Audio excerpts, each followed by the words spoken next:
Bienvenue dans ce numéro de décryptage qui aborde le positionnement aux législatives 2019, le positionnement des jeunes justement aux législatives de 2019. Quelle liste remportera le pari de la forte représentativité des jeunes? C'est une interrogation qu'auront à aborder Brimer Haïfan et Hippolyte Aoumenou. Brimer Haïfan est le président de la Fédération des jeunes de l'UDBN, Union démocratique pour un Bénin nouveau, et Hippolyte Aoumenou, jeune acteur politique, président d'un mouvement qui nous précisera tout à l'heure, même quand il aura la parole. Alors, on leur décerne tout le capital de satisfecit, on les couvre de tout le champ lexical de concepts à connotation, à sémantique améliorative. Les jeunes sont le fer de lance, sont la pierre angulaire pour l'édification d'une nation. Ils deviennent subitement et essentiellement importants à l'avant-veille de chaque joute électorale. Et pourquoi? Alors, que gagne dans le contexte juridico-socio, politique actuel, que gagnent les grands partis ou un grand parti a fait l'option des jeunes, à positionner plus de jeunes ou davantage de jeunes? C'est la question principale par laquelle, justement, nous démarrons cet échange, ce décryptage. Brimer Haïfan, bonjour. Bonjour, monsieur Loris. Hippolyte Aoumenou, bonjour à vous. Bonjour, monsieur Loris. Et merci d'avoir accepté notre invitation. Brimer Haïfan, oui. Que gagne, dans le contexte, comme je l'ai dit, dans le contexte juridico-socio-politique actuel, que gagnent les grands partis ou les blocs, comme on se plaît à les appeler, à positionner des jeunes? Alors, tout d'abord, je vous remercie. Je remercie la télévision Eden pour les occasions qu'elle nous offre chaque jour pour donner nos points de vue. Alors, que gagnent les partis politiques ou blocs politiques en positionnant des jeunes? Tout d'abord, vous n'êtes pas sans savoir qu'on dit souvent que la jeunesse, c'est le fer de lance d'une nation. Et quand nous prenons chaque parti politique, toutes les formations politiques ont une école de formation. Et si ces formations, une école de formation, c'est pour assurer la relève. Et qui dit relève parle de jeunes. Alors, tous ces partis politiques ont beaucoup à gagner en faisant la promotion de la jeunesse parce qu'ils sont appelés tôt ou tard à quitter les affaires. Donc, il faut laisser la place à une jeunesse bien formée, bien outillée. Donc, je crois que ces formations ont beaucoup à gagner. Puisque avant, quand on parle de formation politique au Bénin, en Afrique surtout, c'est pour des individus qui ont leur argent et qui font le beau temps, la pluie et le beau temps du moins. Et une fois qu'ils quittent ici sur Terre, c'est fini le parti.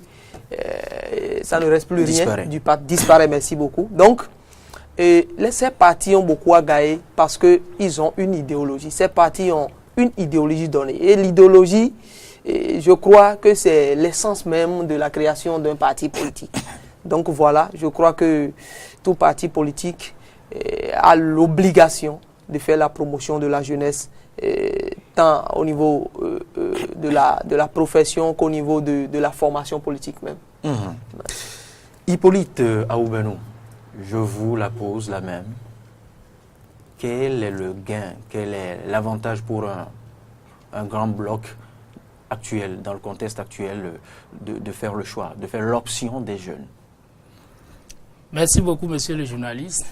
Je voudrais d'abord vous remercier pour l'opportunité que vous me donnez de pouvoir opiner sur le choix que font les partis politiques actuellement. Je rappelle que je suis le président du mouvement des jeunes engagés pour une relève de qualité, MOJEC, mis sur pied depuis juillet 2015. Très bien. Alors, avant d'aborder le sujet, je tiens quand même à faire un petit rappel. Vous savez, en 2016, il y a une révolution terrible. Vous n'êtes pas sans savoir que c'est la jeunesse qui a porté le président Talon au pouvoir. Et cette situation... Pas seulement la jeunesse. Bon, je sais qu'il y a d'autres couches qui ont contribué Mais je dois vous dire que la jeunesse a contribué à sensiblement. Sensiblement. Et donc, cette situation a fait que pratiquement toute la classe politique s'est réveillée. Ils ont estimé qu'avec cette tendance, si rien n'est fait pour cadrer la jeunesse, que d'ici peu de temps, la situation sera incontrôlable. C'est pour ce fait que vous allez voir que même les grands blocs qui sont mis sur pied aujourd'hui dans le pays, tout le monde a tendance à chanter la jeunesse, à vouloir faire la promotion de la jeunesse. Et donc, ils savent que sans la jeunesse, ils ne pourront pas grand-chose, ils ne pourront pas faire grand-chose. Donc, je trouve qu'ils ont intérêt, d'accord, à faire de la jeunesse le fer de lance, d'accord, de leurs actions. Brime Raifan, la jeunesse, fer de lance, Hippolyte Ahoumenou vient de le dire, les aînés, c'est osé quand même de l'avoir affirmé. Les aînés sont conscients de ce qu'ils ne peuvent rien sans la jeunesse. Et pourquoi cette jeunesse elle-même ne se prend pas en charge?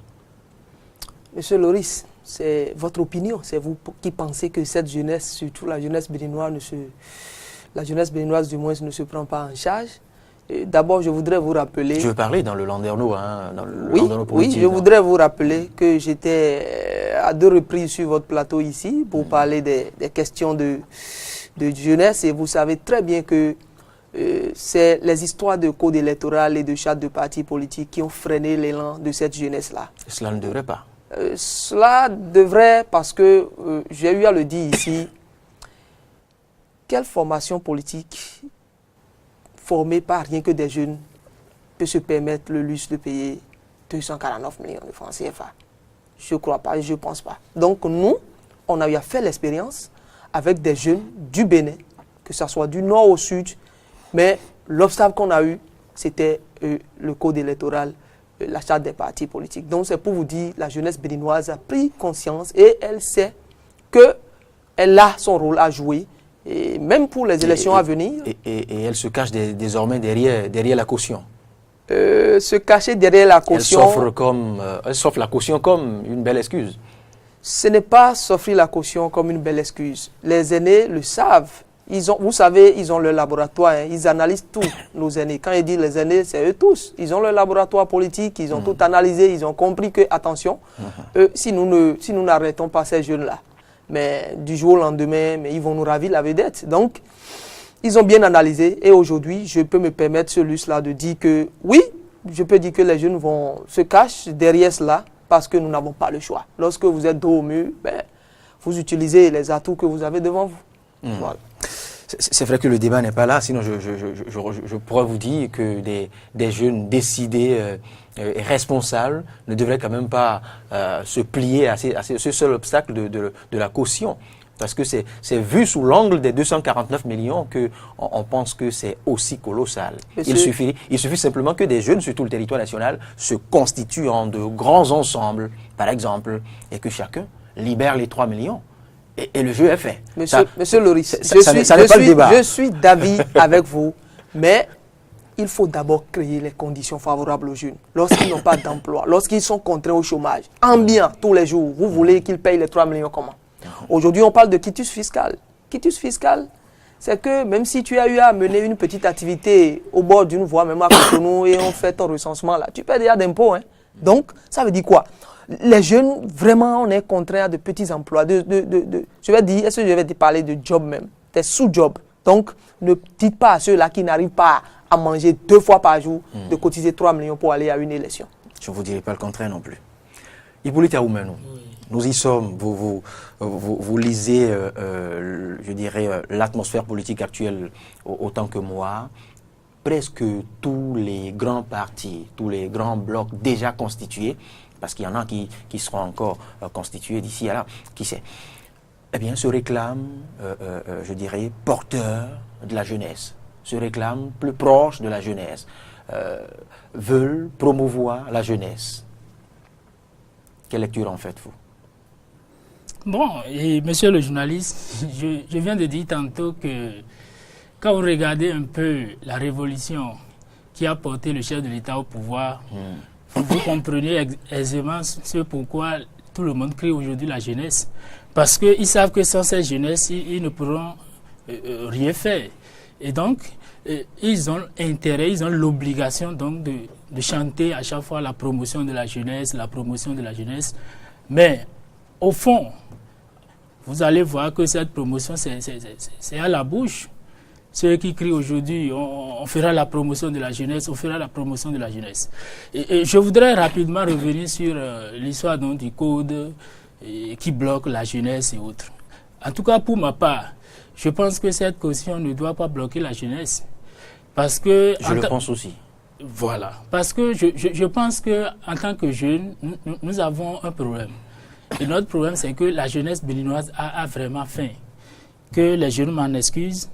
Parce que nous manquons parfois de dire la vérité à nos aînés politiques. Et ces aînés politiques ont tout le temps essayé de nous manipuler, de nous exploiter comme ils veulent. On dit 249 millions. Si nous nous organisons correctement à travers le pays, nous pouvons payer les 249 millions et gagner les élections. Et d'ailleurs... À travers des formes de téléthon bien suivies, bien structurées. Tout à fait, tout à fait. Donc je pense que avec l'organisation actuelle donc, de la classe politique, vous verrez qu'il y a des jeunes qui s'organisent autour quand même des blocs qui d'ici là, vous verrez le résultat que cette jeunesse va produire. C'est-à-dire tout de même qu'au sein de la jeunesse que vous constituez, que nous constituons, il y a un réel problème organisationnel, structurel. Ça, il faut le dire. Tout à fait. Tout à fait, parce que cette jeunesse, nous avons vraiment, nous avons faim et nous avons peur de dire parfois la vérité, et c'est ce qui tue cette jeunesse. Donc il va falloir que nous revoyions un peu notre stratégie, notre manière de faire pour pouvoir aller de l'avant. Brime Raifan, la jeunesse constitue l'échelle dont il faille apporter les marches pour accéder au Graal, pour accéder au pouvoir, pour atteindre son objectif. Alors, et je l'ai dit, tous les partis, tous les grands blocs aujourd'hui se réclament très proches des jeunes. Alors, mais comment cela s'exprime-t-il, la promotion des jeunes au sein de ces grands partis? Mon vis-à-vis vous a déjà donné une réponse satisfaisante. C'est qu'en 2016, il y avait une révolution. La révolution, c'était l'arrivée de Patrice Talon. Patrice Talon, en 2016, c'était... Nous sommes maintenant en 2019. Oui, c'était 4 députés ou 5 au plus. Et au finish, c'est lui qui a gagné les élections. Et tous, autant que nous sommes, nous avons vu et nous savons que c'est la jeunesse, c'est le fruit de la jeunesse. Aujourd'hui, cette jeunesse n'en bénéficie pas. Alors, vous savez, tout à l'heure, j'ai parlé du chômage ambiant, de la précarité des jeunes et autres. C'est ça qui fait qu'à l'arrivée, ils savent que ces jeunes aussi s'organisent. C'est pourquoi le discours de mon vis-à-vis tout à l'heure, c'est bon, c'est beau à la télé, mais attention, quand vous descendez, ce n'est pas ça. Cotiser 3 millions pour les jeunes béninois, c'est possible, c'est l'idéal d'ailleurs, mais la réalité, c'est tout autre. Parce que ce n'est pas le fait de finir de cotiser les 3 millions le problème. Le problème, c'est aussi la campagne. Et vous avez des vis-à-vis. Aujourd'hui, on parle des registres dans tous les villages et quartiers de ville, mais c'est de l'argent. Alors, ces jeunes, même après la création du parti et puis le paiement des 249 millions, il faut s'occuper d'abord de la campagne et de parler de ces détails. Et puis, s'il faut aller sensibiliser sur le terrain, aller sensibiliser sur le terrain. Même on dit sans moyens, on peut le faire, oui, mais nous savons que nos aînés, tout le temps, ont montré à notre peuple, à nos populations que c'est de l'argent, il faut prendre de l'argent pour voter. Et aujourd'hui, quand vous allez dans les villages, même nos maires, ils disent, mais quand tu viens avec tes idées, etc., mais au finish, tu vas parler parti comme ça, mais non, c'est de l'argent. Donc, quand vous faites tout le point là, ce n'est pas une affaire de 249 millions, c'est plus que 249, et ce n'est pas notre faute, c'est eux qui ont instauré cela. Alors, je vous dis, eu égard à ce qui s'est passé en 2016, ils ont compris qu'il faut forcément compter avec ces jeunes. Aujourd'hui, vous allez constater que même les blocs politiques qui se vantent, qui pompent le torse, qui disent que c'est eux qui détiennent la popularité de tout le Bénin aujourd'hui. Ils savent quels sont comment ils se démettent dans les coulisses pour garder les jeunes, parce que les jeunes ont compris que, attention, d'abord je voudrais vous dire que repartons derrière pour voir d'abord comment les formations politiques actuelles, les bureaux politiques ou bien les bureaux exécutifs ont été formés. Vous allez constater qu'en réalité, la part belle a été faite aux adultes. Aux adultes, aux aînés. Les jeunes, on en compte un, deux dans les blocs et c'est fini, juste pour les fêter. Et encore quels jeunes? Les jeunes de leur clan. Voilà. Brimere Haïfan, vous l'avez dit, Hippolyte Aoumenou, que propose, je reprécise la question, que propose aujourd'hui, à l'avant-veille des législatives de 2019, que proposent les blocs aux jeunes? Merci, monsieur le journaliste. Je pense qu'à ce niveau, nous devons quand même définir des éléments d'appréciation. Parce que quand vous regardez les différents blocs qui ont été constitués et qui sont actuellement sur le terrain, vous êtes d'accord avec moi qu'il y a des blocs qui chantent la jeunesse seulement à la bouche. Mais au fond, quand vous rentrez dans ces blocs, vous verrez que rien n'y fait. Donc, ils estiment que pour les élections à venir, qu'ils vont faire la promotion de la jeunesse, ils vont faire... Mais vous verrez bientôt que c'est les mêmes qui seront positionnés et on va toujours continuer avec... Autrement dit, il y a des blocs qui font l'option de promesses. De promesses. Et non d'actes. Et non d'actes. Eh bien, aidez-nous à accéder à l'hémicycle. Après, on verra. Après, on verra. C'est tout comme si on réserve peut-être les élections locales pour les jeunes. Alors que quand vous regardez un peu ceux qui dirigent actuellement le pays, vous comprendrez que les jeunes du moins ont fait la fierté de la jeunesse. Les quelques jeunes qui se retrouvent aujourd'hui, par exemple, au gouvernement, vous êtes d'accord avec moi qu'ils ont été ou bien ils sont efficaces et ils ont montré qu'on peut faire confiance à la jeunesse.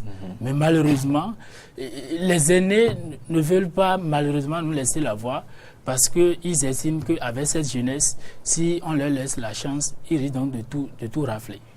Est-ce aux aînés de vous libérer la voie ou à vous-même de vous la frayer? C'est ça, je disais tantôt que nous sommes décidés parce que le pouvoir ne se donne pas, mais ça s'arrache. Alors, et nous nous organisons et pour les jours à venir, vous verrez que après le 28 avril, vous verrez que la jeunesse va essayer d'arracher réellement le pouvoir. Ça, rassurez-vous. Donc pas cette fois-ci, pas pour le 28 avril. Justement, c'est ce que je dis. Je dis au soir du 28 avril, vous allez constater avec nous que la jeunesse a vraiment arraché le pouvoir. Brimere Haïfan. Monsieur Loris, oui, pour moi, je vous laisse réagir. Oui, je vous laisse réagir. Oui, allez. Il y a deux indicateurs. Le premier indicateur d'abord, pour voir d'abord quel bloc politique fait la part belle aux jeunes. Le premier indicateur, c'est d'abord, je l'ai dit tantôt, la formation des bureaux politiques d'abord. Commençons par là. Et constitution des bureaux politiques. La constitution des bureaux politiques. Prenons bloc par bloc, si vous voulez bien sûr. Mais quand vous prenez, vous voulez que j'aille bloc par bloc? Faites l'exercice. Alors, si vous avez des données précises. J'ai des données précises. Je mets dans le même panier que ce soit les républicains et les progressistes. Vous savez, eux, ils sont en train de bénéficier, je parle des aînés qui entourent le président de la République, ils sont en train de bénéficier des efforts de la jeunesse béninoise. Et vous allez constater que, oui, vous allez constater quand vous prenez les bureaux politiques, donc les aînés sont sereins et c'est la jeunesse qui fait tout. C'est la jeunesse qui a tout fait en 2016. Je le dis haut et fort. C'est la jeunesse qui a tout fait en 2016. Mais nous ne sommes plus en 2016. Nous sommes en 2019. Et c'est pour cela que la jeunesse doit bien analyser et savoir quel bloc choisir afin de leur montrer qu'en réalité, ce n'était pas eux. C'est pourquoi nous... On poursuit l'étude comparative. Très bien. Donc, nous prenons les deux blocs dont on parle. On nous parle de bureau politique de 59 membres. Mais regardez, vous allez voir des députés, des ministres, des personnalités autres. Mais vous n'allez voir qu'à peine un jeune. Et quand je parle de plusieurs jeunes. Vous dites? Il y a plusieurs jeunes. Non. À moins que vous ayez autre élément de définition de la jeunesse. Quand vous dites, vous n'allez quand même pas attendre que les bureaux politiques soient constitués d'adolescents. Quand vous dites autres jeunes, les jeunes qui ont fait le combat aux côtés du président Patrice Talon, on les connaît. C'est de ceux-là que je parle. Ce n'est pas leurs jeunes à eux. Eux, ils ont leurs jeunes. Et leurs jeunes n'ont pas les mêmes problèmes que les jeunes béninois. Non. Donc, oui, c'est ça. Donc, je laisse les deux blocs là. Voilà pour eux. Nous prenons les blocs de l'opposition. Aujourd'hui, je vous jure, moi, j'ai des amis du nord au sud qui sont opposants, pontins, mais qui veulent aller au front. Mais aujourd'hui, ils ont compris que aussi dans l'opposition, ils n'ont pas leur place. Parce qu'aujourd'hui, qu'est-ce qui se dit dans l'opposition? Il faut qu'on arrive à arracher le pouvoir à Patrice Talon. Il faut qu'on ait plus de députés que les mouvanciers. Et pour ça, c'est le seul idéal. Et pour ça, il faut placer encore des aînés. Les jeunes, attendez un peu. Vous n'avez pas la poigne nécessaire pour affronter. La trempe nécessaire, le bagou qu'il faut. Très bien, pour affronter. Donc pour ça, attendez un peu. Les jeunes ont compris que non, nous n'allons pas attendre. Et c'est pourquoi ils font la ruée vers les autres blocs politiques, mais qui proposent. Je vous dis, j'ai fini avec l'opposition, puisque je mets l'opposition ensemble, encore que il y a des blocs de l'opposition dont j'ai les noms, je ne vais pas en parler, mais je pense déjà que j'ai déjà fait. Maintenant, revenons à l'UDBN. Je prends ma formation politique. Aujourd'hui, M. Loris, pas plus tard qu'hier, j'étais resté au siège de l'UDBN, mais vous allez voir du monde. Et du monde, c'est des jeunes. Quels jeunes? Les jeunes des autres blocs politiques. Nous, on a fait l'option de ne pas publier, de ne pas faire des tapages comme eux, parce que bientôt, ils verront. Vous savez, après cet indicateur, je parle du second indicateur qui est quoi? Le bilan à mi-parcours, après les grands ralliements politiques. Je ne vous arrête pas, Brimeur Aïfan, mais doit-on se fier seulement au nombre pour s'attribuer la palme de la jeunesse? Le nombre? Ce n'est pas forcément le nombre. Mais, vous savez, il y a une loi que les députés avaient voulu voter pour faire la promotion de la femme, où on a dit que désormais, on impose à chaque bloc politique le positionnement des femmes. Aujourd'hui, attendez le 28 avril et vous allez voir dans les blocs ceux qui prennent réellement la promotion des femmes, vous allez voir. Et je vous dis, je défie ce bloc-là, après la publication, qui peut positionner plus de femmes que l'UDBN. Je défie également ce bloc politique qui peut positionner de jeunes plus que l'UDBN. Oui. On enregistre tout, hein. On aura à vous confronter au soir. Naturellement, au soir du 28 avril. Nous sommes là, nous serons ici parce que nous savons ce qui se passe. Vous savez, je parlais plutôt du second indicateur, c'est le bilan à mi-parcours après les grands ralliements vers les autres blocs. Aujourd'hui, sans tambour ni trompette, les partis politiques, ils se tapaient la poitrine pour dire nous on a 80 partis politiques dans notre bloc politique. Aujourd'hui, parmi ces 80, il y en a déjà qui quittent à foison même, qui quittent les personnalités jeunes, quittent encore ces partis politiques. Et vous allez voir, c'est pourquoi je vous dis, après le 26, puisque je crois que à la Sénat c'est le 26, la clôture, tout juste après le 26, peut-être la Sénat va publier. Et vous allez voir, et il y a encore plein de jeunes qui sont tapis dans l'ombre avec eux, qui attendent de voir. Eux, ils ne veulent pas être candidats, mais ils attendent de voir. Si ce n'est pas des jeunes qui sont positionnés, vous allez encore voir la ruée vers d'autres blocs. Et nous sommes là pour accueillir nos pères jeunes. Dans l'UDBN, selon Brimeur Aïfan, l'UDBN est l'asile, je dirais, le parti, le grand bloc qui promeut plus de jeunes. L'UDBN, depuis son congrès, a déjà dit c'est la femme et la jeunesse. Et c'est ce que vous allez voir. Il n'y a pas de... C'est ce que vous allez voir. Oui, et votre vis-à-vis, Hippolyte Ahoumenou, elle le dit tout à l'heure, les partis le disent. Les promoteurs, les responsables des partis le disent, mais ne l'expriment pas souvent en action. Le responsable politique de l'UDBN, c'est Mme Afiavi Claudine Prudencio. Elle est une femme, elle est une mère. Et ce n'est pas elle qui a dit l'UDBN, c'est pour les jeunes, c'est pour les femmes. C'est le parti même qui a dit que l'UDBN, c'est la jeunesse et la gouvernance. L'UDBN, c'est la femme et le développement. Attendons au soir du 26 février, après, pour voir si Claudine a trahi ou elle n'a pas trahi. Attendons de voir. Et nous savons qu'il y a des 6 annonciateurs qui prouvent que l'UDBN sera au rendez-vous du pari de la forte représentativité des jeunes et des femmes. Hippolyte Ahoumenou, ça y est, les jeunes ont tout au moins, je dirais, un point de chute fiable à en croire à votre vis-à-vis, Brime Raïfan. Bon, avant d'opiner sur cette intervention de mon vis-à-vis, je tiens quand même à lancer un appel au chef de l'État, parce que j'ai le sentiment que les mêmes qui ont conduit ici l'ex-président Yahi Boni dans le décor sont aujourd'hui autour de lui et risquent toujours de reprendre ou bien de faire la même chose avec lui. C'est mal le connaître. C'est bon. Parce que, vous voyez, aujourd'hui, on parle de la promotion de la jeunesse, on parle des partis et autres, c'est-à-dire les grands blocs qui sont autour donc, du chef de l'État, estiment qu'ils feront donc la promotion de la jeunesse. Je suis d'accord. Mais je voudrais très respectueusement demander au chef de l'État d'être vraiment éveillé. Vigilant. D'être vigilant.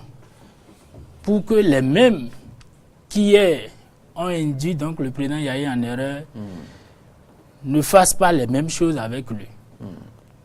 Alors, je reviens... je ne vous arrête pas. Vous savez, sa petite chance, Patrice Talon, lui, c'est qu'il a suivi ces mêmes. Il a fait les coulisses au fait de ces mêmes qui ont conduit le président Boni Yahi au cours de son mandat. Donc, il les a vus faire. Il a eu au moins cette chance de les avoir suivis pendant ces 10 ans. C'est pourquoi d'ailleurs je fais confiance au chef de l'État parce qu'il les connaît et au moment venu il va essayer donc d'arbitrer.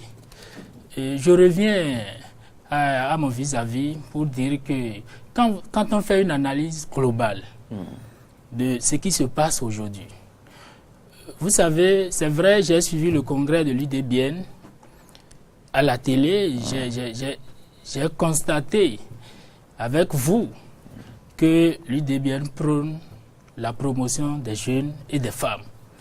Je suis d'accord, mais tel qu'il a dit, nous attendons le soir donc du 28 avril pour apprécier. Maintenant, par rapport aux autres blocs, moi je n'attends pas grand-chose. Vous verrez quand les listes seront publiées, à moins que le chef de l'État soit vraiment vigilant comme je l'ai proposé. Sinon, vous allez voir, c'est les mêmes qui seront proposés. Il a toujours été... C'est un éternel recommencement. On va toujours demeurer dans la même situation, ce que je ne souhaite pas. Donc, je trouve quand même que quand on regarde un peu l'UDBN, à voir les jeunes qui s'organisent aujourd'hui autour, donc qui animent la vie donc, de ce parti, je crois quand même que ce parti a de fortes chances, d'accord, à positionner ou bien à propulser la jeunesse béninoise et pourquoi pas les femmes aussi. Brime Raïfan l'a dit, nous a rappelé les deux principaux piliers de son parti, du parti qui le porte, justement le parti UDBN, la promotion de la jeunesse et de la femme. Mais vous n'y voyez pas un risque à opter pour la jeunesse pour une échéance aussi importante, Brime? Merci beaucoup, Monsieur Loris.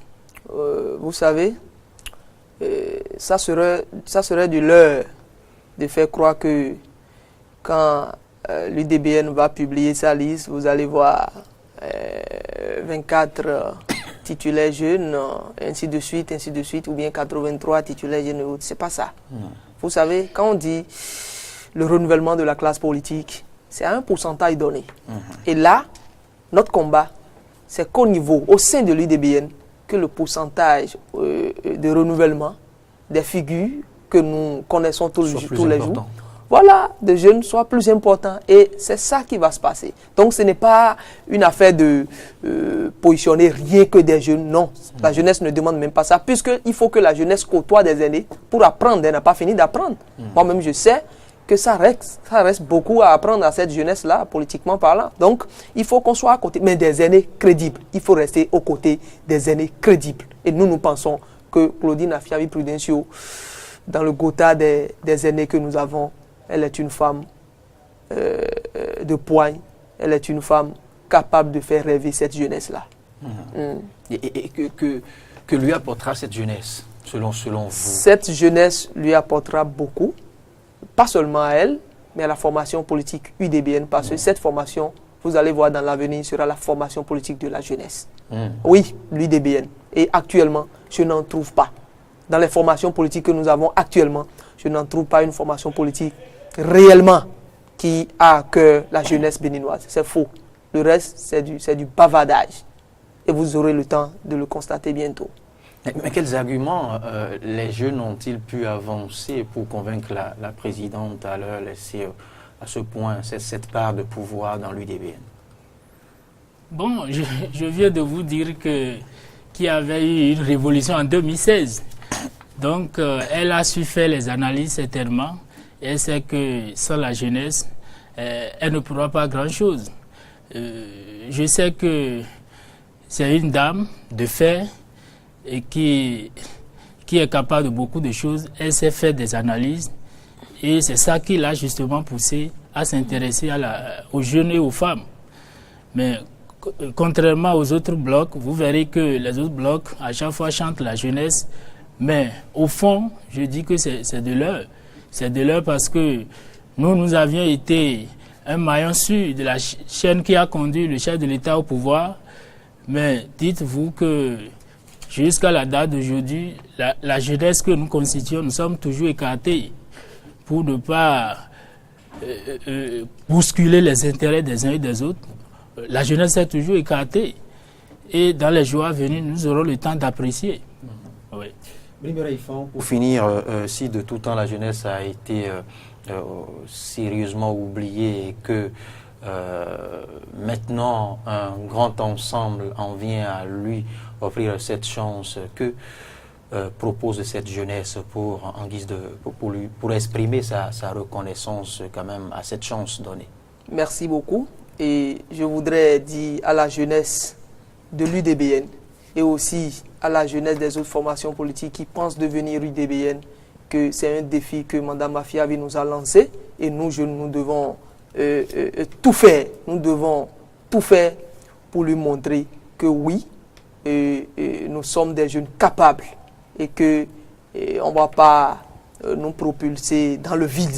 Non, nous allons tous faire le combat ensemble et elle aura le temps d'apprécier. Donc, c'est vous dire que ça soit la jeunesse de l'UDBN, bientôt, il y aura encore d'autres jeunes qui viendront pour le combat. Et nous allons dire à la présidente et le bureau politique de l'UDBN d'avoir confiance à cette jeunesse-là parce que nous pensons que nous allons relever ces défis. Hippolyte Aoubenon. Oui. Alors, un appel à vos pères jeunes. Alors moi, je voudrais lancer un appel à toute la jeunesse béninoise parce que certains années ont volé notre victoire de 2016 parce qu'on a tout le temps... C'est trop facile de le dire. Ils nous ont volé notre victoire, nous. En quoi faisant? Parce que si vous regardez aujourd'hui ce qui se passe dans vos milieux, autour de vous. Vous disiez tantôt que vous avez contribué en 2016 nous avions contribué comment peut-on vous voler si vous avez contribué à un aussi grand événement? C'est de ça qu'il s'agit. Nous avions contribué énormément à la victoire donc, du chef de l'État, du président Patrice Talon. Mais très tôt, les mêmes qui, je disais tantôt, avait conduit le président Yahi dans le décor, ont su trouver les stratégies nécessaires pour écarter la jeunesse que nous constituons. Donc, je voudrais quand même lancer un appel à cette jeunesse de ne pas se laisser faire pour cette fois-ci. Que c'est vrai, nous allons montrer au chef de l'État que c'est réellement nous qui avions fait.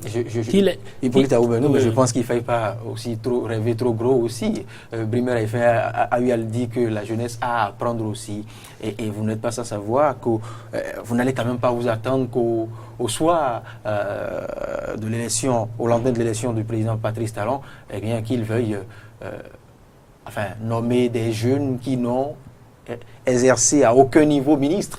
Alors, il faut quand même que ces jeunes continuent. Monsieur le journaliste, nous n'avons jamais demandé davantage. Nous n'avons jamais demandé au chef de l'État d'oublier les aînés. Alors, Mais il faut une part suffisante qui devrait être réservée à la jeunesse.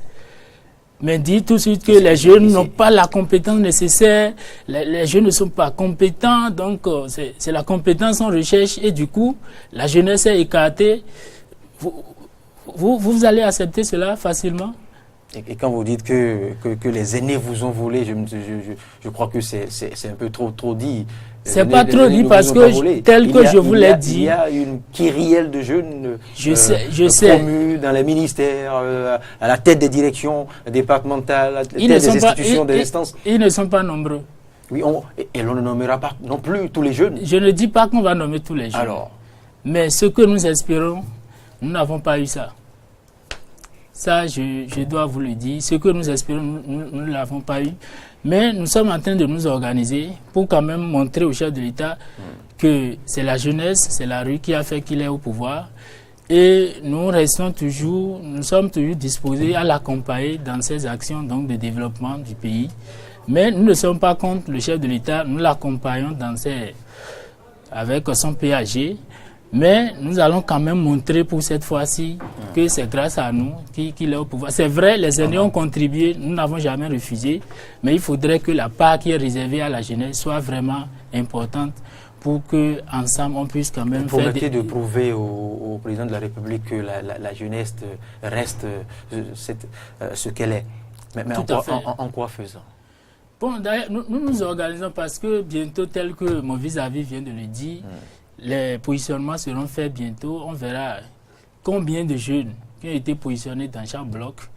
Et avec ça, nous allons descendre sur le terrain et aller vers nos parents pour les convaincre. Voilà, les convaincre. Du bon choix. Rééditer du moins l'espoir qu'on a eu en 2016. C'est donc tout pour ce numéro de décryptage. Brimer Haïfan, votre mot de la fin. Merci beaucoup, monsieur le journaliste. Je remercie également monsieur Aoumeno Hippolyte. Et je voudrais demander à la jeunesse de mon parti, le parti UDBN que dirige Mme Afiavi Claudine Prudencio, d'être constamment sur le terrain parce que le combat sera rude. Et je l'ai dit tantôt, c'est un défi que nous a lancé le parti et sa présidente. Nous devons tout faire pour relever ces défis. Merci beaucoup, monsieur le journaliste. On finit avec vous, Hippolyte Aoumeno. Merci beaucoup, monsieur le journaliste. Je tiens aussi à remercier mon vis-à-vis, monsieur Brimer Haïfan. Moi, je lance un appel à toute la jeunesse béninoise d'être vraiment éveillée pour cette fois-ci. Je voudrais également lancer un appel au chef de l'État que la jeunesse béninoise attend beaucoup de lui. Et on espère quand même qu'il ne va pas faillir à sa mission et que bientôt que beaucoup de jeunes seront positionnés dans les différents blocs et qu'au soir donc du 28 avril, que les jeunes soient beaucoup plus nombreux à l'Assemblée nationale du Bénin. Je vous remercie. Merci à vous. C'était le numéro 2 du décryptage cette semaine. Positionnement des jeunes aux législatives de 2019. Quelle liste remportera le pari de la forte représentativité des jeunes? L'exercice a été fait avec Brimer Haïfan, le président de la Fédération des jeunes de l'UDBN, Union démocratique pour un Bénin nouveau, et Hippolyte Aoumeno, il est jeune acteur politique, responsable d'un mouvement, vous avez dit, quel mouvement déjà? Mouvement des jeunes engagés pour une relève de qualité, Mojerk. Très bien. Et vous savez désormais que vous devez de vous fondre dans un grand ensemble. Tout à fait. Ah oui, c'est le principe. Merci à vous, bon retour.